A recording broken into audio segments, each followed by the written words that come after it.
They made quite an impression, but probably not enough to be that influential. Yes, so a lot of people, and we even received messages from people saying that are no longer considering Portugal because the far right is gaining power.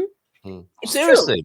They are, yes, Okay, they right. are gaining power, but they don't have any power to make any relevant changes. So if they want to approve things, they still need to get it through Parliament, and they don't have anywhere close to the majority in Parliament. So they won't be able to approve anything extreme. And the truth is that their program, it actually had a lot of good things from the economic side. Of course, from the cultural and social side, I'm not going to comment.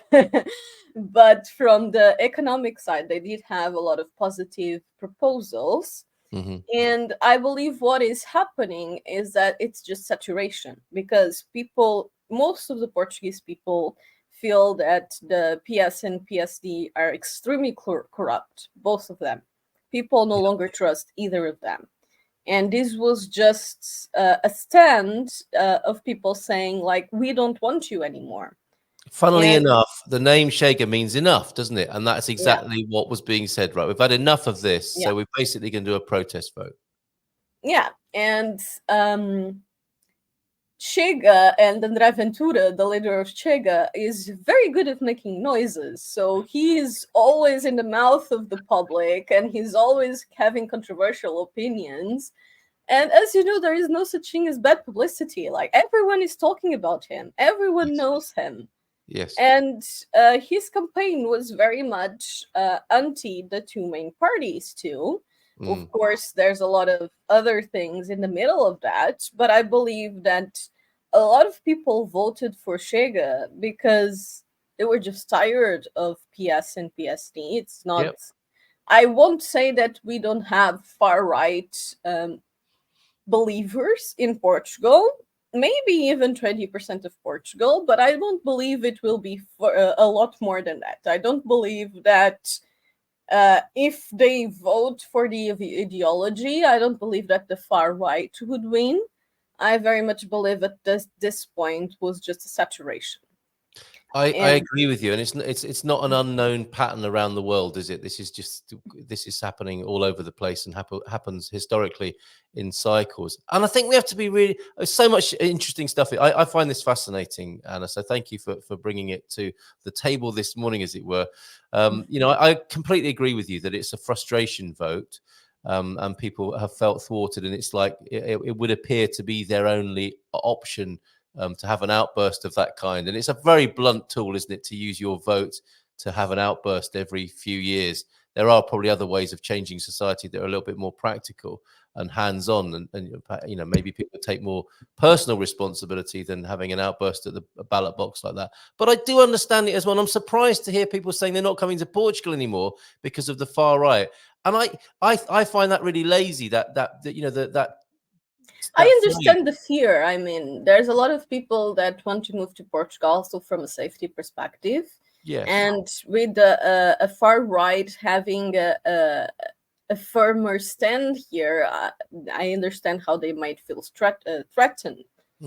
But like I said, I don't think that we have a majority of the population that agrees with those ideologies, because the truth is far right is very much about creating conflict and pointing fingers.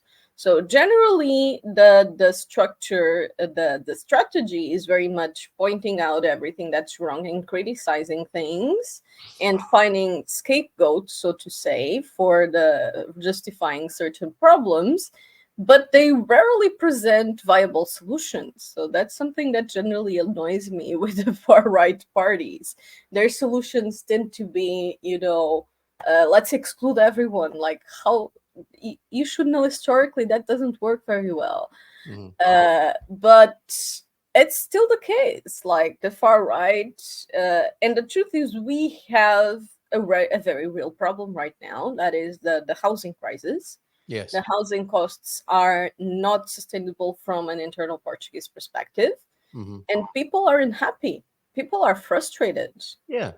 Yeah, I totally So it's understand. very easy to appeal to their anger. Yes. Yeah. No question about that. Pam saying, yeah, 20%. Your estimation there, and I think I'm the reason I'm saying it's lazy. Erica K saying it's not lazy. It's because Ventura reminds Americans of Trump.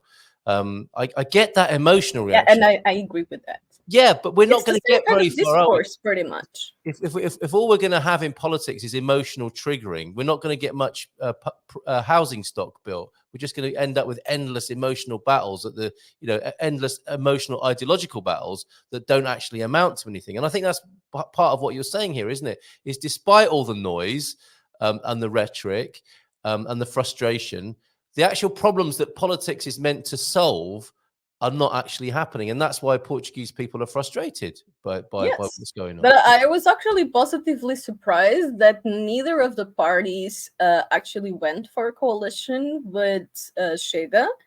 I'm not fan of neither PS or PSD for the same reason as most Portuguese. Yes. But I actually really like the way that the PS leader spoke. He was a very practical, and I'm a very practical person. But Yes. although I don't really like the party, but But you were interested in what he was saying, right? So yeah, you I setting agree aside with what he was yeah, saying. He yeah, wasn't trying to embellish things and making it seem better than what they were. He was just like, okay, this is how things are, and we have to deal with it. I yes, agree. yeah. And on the other hand, the leader from PSD that is currently no é iniciativa. With what AD are you I can't talking remember the name. I said it's Iniciativa Liberal, but it's not. It's a different name. It's AD.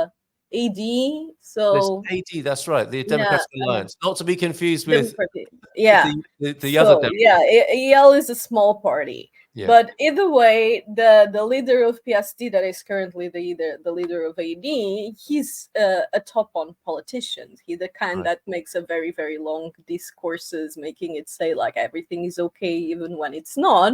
Yes. And I was rather worried that he would go for a coalition with CHEGA, and positively surprised that he didn't, because I actually don't trust that person at all. So Right. Okay.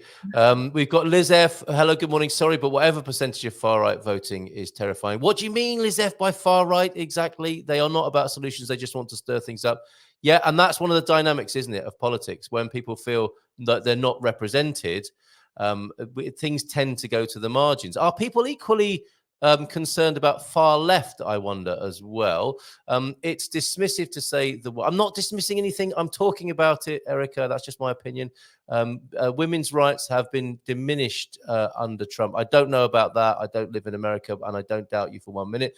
Who do the politicians represent, the people or the corporate unelected types? And perhaps that's what you're referring to with the malaise in the middle of the PSD, PS swamp, I guess. Well, no, that's an emotive word as well, isn't it? No, the two cheeks of the same political backside that we also see in centrist politics all over the world. People get frustrated, don't they, because things aren't happening, and there seems to be corruption in that stale center.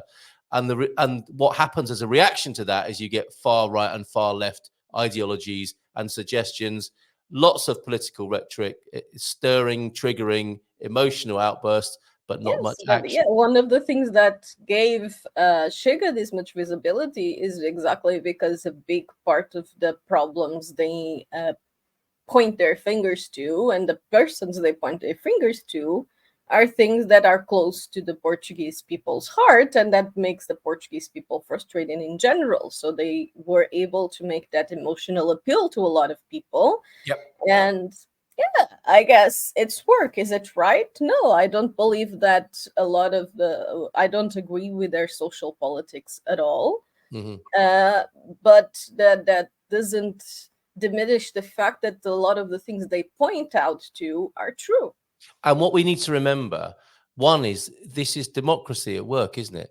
It's no good not liking democracy anymore because you don't like the result. What stands out for me with the Portuguese election, and I'm not a big fan of sort of centrist politics and how and centralized politics. I'm not a fan of those things. But what I can appreciate about what happened, relatively speaking, in Portugal, was that democracy was seen to be done in a better way than many other countries, because the thing we're complaining about, the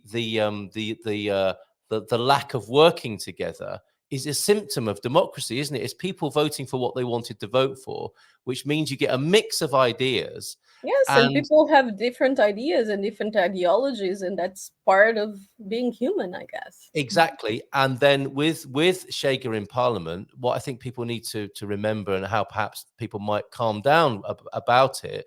And again, I'm not diminishing people's strong feelings about it. That's just happening anyway. But these ideas have to go through Parliament, don't they, in Portugal? It's not like because they've got 50 seats, they've got that they can just have what they want to happen. Yes, They I have to don't believe talk that about their ideas. at the moment they would be able to get anything extreme approved at all. No, And because that we would talked probably about, even make them lose popularity. So it wouldn't be yes, a good move for them. right. But I think there's an interesting dynamic happening right now that may be positive. Let's see how it unfolds. Yeah. That is, the two main parties are desperate to get trust again and to get visibility again. They understand they are losing power. So I am curious to see how they respond and if they will be making positive changes. And the coalition, it was made with PSD, and I think it was, I don't know if it was 3 or 4 small parties. Some of them, it's curious because it has like a monarchic party, and then there was like a liberal party, and it was a whole mix. I think most of those parties was kind of at the end of the race and just joined in. So I'm curious also to see how this coalition, if they will also have actual new ideas and new proposals that end up being positive, if because of this mix of small parties that got thrown into there, because they are all over the place. And like I was saying, I did say like the way that the PS approached the subject and how realistic he was. Yes. So I'm curious to see how this dynamic will work, because CHEGA is gaining power, and they may or may not gain more power. And a lot of people are seeing like, how can they be worse than the ones that are there right now? I think that may be a dangerous way of thinking, but it's also true that we've had this system for like way too long and nothing has been changing. So I understand how people are just like, we need something to change.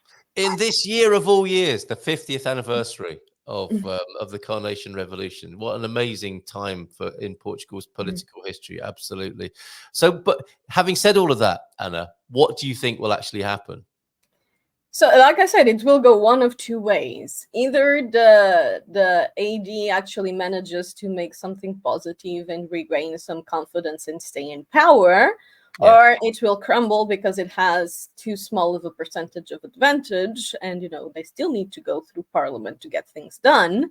Yes. And I don't know how CHEGA will react, because they kind of feel like sore losers that may just make things harder just for the sake of making things harder. So I'm curious to see how that will go. Yes. But either way, either the one of those parties gains trust and makes good policies and improve things, or CHEGA will continue to grow power, and they continue to show that the other ones aren't working. So the only alternative to this would be if a third party would appear that has different proposals, but I think that's very, very hard to happen. Right. Okay. And in the meantime, it will just be the slog, won't it, of political life in Portugal, which is consensus politics, right? An uneasy alliance at the moment that will be talking policies through and turning them into law.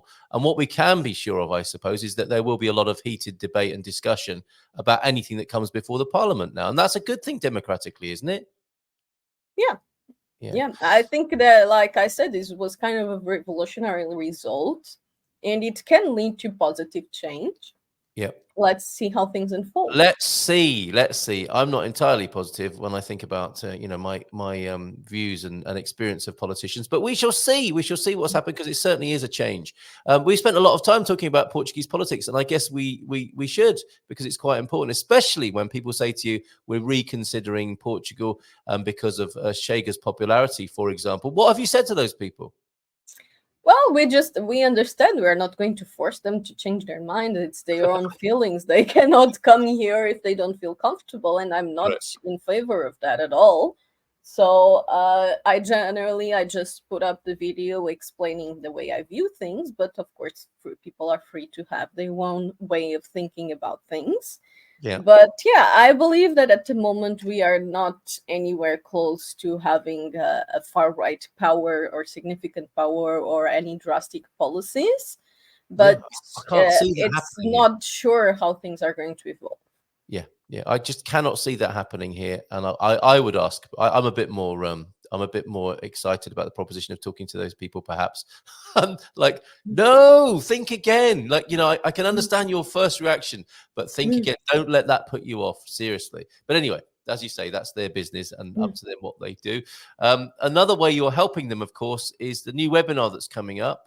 You've got a Let's Talk About Moving to Portugal webinar. What's going to be going on in that, Anna? Yeah, it's very much just making an overview of how the process is for those of you who are considering this and have your concerns. We are going to talk about cost of life, different cities, how the process works, the things you have to worry about, also the politics situation. So at the end, we're all just going to take a Q&A and hear everyone's individual questions. Wonderful. And try to answer them as to the best of our ability. Of course, we won't be making a personalized consult in the public forum, but we will try to give as much answers as we can and see how people are reacting. Because like I said, I've been having receiving contacts about people's worries, and I understand that. And the best way to figure them out is talking about them. Absolutely. I think that's the answer to everything, isn't it? Is communication and sharing what's on your mind and seeing what can happen in the power of conversation. So Let's Talk About Moving to Portugal. That's a webinar with the Q&A that Anna mentioned there. Is this one free? Yes, it's free. Okay. And it's happening on May the 7th, and the countdown has begun on that. So what else is new at Savvy Cat HQ? Any other new areas in Portugal? I am trying very hard to launch a new website that was supposed to be ready in the middle of January, and it's driving me crazy because the development, I outsourced the development, and they are just so delayed. But yes. Right. Okay. Is there anything we can do to help? I think that's the most thing that people need to get used to in Portugal, and even for me as a Portuguese person that is generally accounting for delays, it's still extremely frustrating. Because it is just so the norm. Every time I need to do something in Portugal, it never is ready on time. It drives me nuts. Yes. Yeah. Well, fair enough. We can say it's even driving a Portuguese person distraction, the delays on the new Savvy Cat Realty website. Is the launch of the website also the launch of new services or things we can tell people about here? Yeah, we are considering some new services, but they are not ready yet. So one of the things that I am currently studying is the possibility to have services specifically for development. So for people that are looking to make renovations or new constructions, but even if they don't buy with us, to have the possibility to have us assist during the process. But I haven't fully worked out the pricing and so on, because honestly, that is probably going to be fairly costly, because that is one of the most heavy works that we have. So it's a lot of work, to work with the renovations and work with, especially with licensings and so on. So it takes a lot of time, and it involves a lot of research. So that I'm still working out the details on that. But of course, it would be very good to understand the demand. I've had requests for that before, but of course, if anyone is thinking in that, I would love to get some feedback on the demand on the market for that service. Okay, excellent. And they can reach out to you via the current website, presumably, Yes. and get in touch. The URL will be the same once the new website is ready. It's just not Yes. ready. Oh, and look, since we've been talking to you, which I think is probably for 2 or 3 years now, isn't it? Did you open your cool medieval bar, Savvy Cat? That was a No, I fantastic. actually I passed down that business to a friend of mine, and the person who is currently running it's called she changed its name. It's called Caldeirão Lendário, and Right. she's doing fairs and has an online shop and that sort of thing. I'm not opposed to the idea of opening a bar, but I just been having my hands full with the Savvy Cat, so I just don't have the Yeah, energy I to mean, have a bar. I don't think you can open a bar and not expect a little bit of extra work there. So yeah, definitely. Savvy Cat Bar sounds a good name for a bar as well. But okay, so maybe that's on the back burner, and your friend is taking care of business to a certain extent there. I always love to talk to you about, because you help people, scout locations, of course, and you suggest places to them they might not otherwise be aware of in the Yeah, journey. and I think that's a big thing because a lot of people come. Of course, many of them come and make a bigger exploration trip, like for 2 weeks and go a bit all over the country. But Mm, that does give you more of a superficial idea, and you can see some things, but they will always be so very superficial, and it's very different to talk to an actual local who will give you some input of how it is to actually live there. yes. And the that's just the thing. People have different needs, and a lot of people, I think most people, when they have that initial idea, many of them think mostly of Porto and Lisbon, and many Mm. of them then don't even know of the other cities. And Portugal has so much to offer, and generally, when it comes to cost of life, you are much better off in other cities. So come on, what's hot? What's hot right now? This is what I love to ask you: is Yeah, where are I these towns? recently, it was 2 weeks ago, we released a video on the 10 cheapest cities in Portugal. And I actually did some research before I released that video, and I was surprised that many of the suggestions, they aren't really cheap cities. Like a lot of articles were suggesting like Aveiro, Portimão, Not cheap anymore. No way. I've heard and it's not what cheap. was it, Santarém, and there was a bunch of cities, not Santarém, Setúbal, Santarém is still okay, but they were Caldas de Rainha. All of these cities are nice cities, but you cannot say they are cheap cities. Not anymore. You can't. 2 years ago. So between you and me, then, where is what made the cut for your Yeah, search? so the first one was Castelo Branco, which Yep. curiously have stayed on the one of the cheapest ones. Then we have Chaves, and I have that written down here somewhere, but I don't remember by Send people to the heart. website. They can find that at the website, can't they? But that's interesting to hear. Castelo Branco is a Yeah, and fantastic. we are probably going to, because many of these were just cities that I popped out of my head. Like I know that these cities are going to be affordable, Hmm. but and then I just checked with our own system the current prices and so on, and put them in order. But I also just asked my team to make a more in-depth comparison, making like the 20 top cities, and make that in a blog post, so it's easy to compare. And we have the NMLS like system that we have access to, Cool. and just giving the averages of rent and buying cost, so people have kind of a comparison on that.